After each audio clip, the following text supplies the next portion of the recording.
Bonjour Jean Gros-Éric. Mais bonjour Blaise Versinger.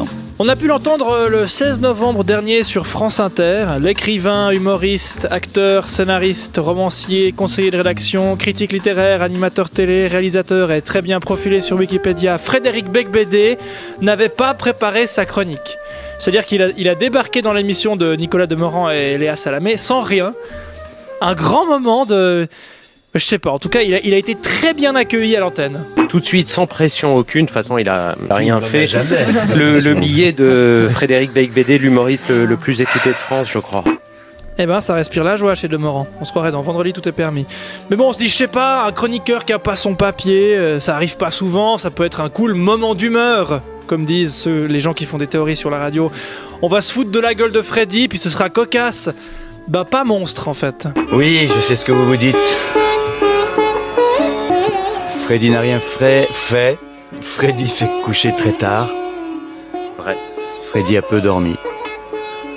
Alors, Et Freddy est encore bourré, bordel de merde.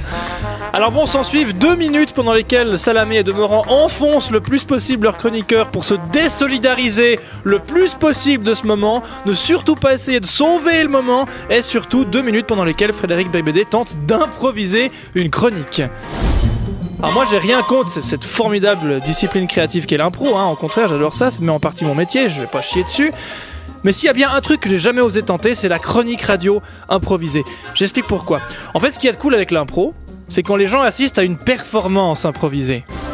Ils savent que ce qu'ils regardent est créé sur le moment et ils apprécient, ou non, ce qui leur est proposé. Des petits moments d'errance, des instants de stress qui nous font dire « Mon Dieu, mais où va cette personne ?» Des raccourcis maladroits, des moments d'incompréhension. Et c'est proprement jouissif de voir une personne improviser et s'en sortir, ou non.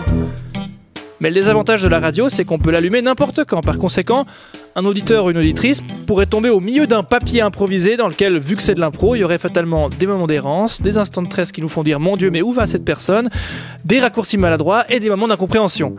Et si on ne sait pas que tout ceci est improvisé, si on ne nous donne pas la clé pour comprendre la performance, on trouve ça bizarre et pas bien foutu, à mon sens, hein. C'est comme si on allait au cirque voir des non-voyants jongler avec des chevaux en feu et qu'on savait pas qu'il s'agit de personnes vraiment aveugles et de vrais chevaux en feu. On se dirait ouais, c'est pas ouf non plus, il suffit de s'entraîner. Et puis on se dirait aussi mon Dieu, mais quelle horreur, ces chevaux sont en feu. Mais bon, moi j'ai vu dans cette tentative de Frédéric Becbédé un truc que j'ai toujours voulu tenter et dont j'ai jamais vraiment trouvé la forme idéale. C'est pourquoi je vais essayer maintenant, pour la première fois dans ma vie, d'improviser la chute de mon papier. Attention, c'est parti. Ouais, alors, Eric, c'est lundi, hein? Ça va, t'école? Ouais.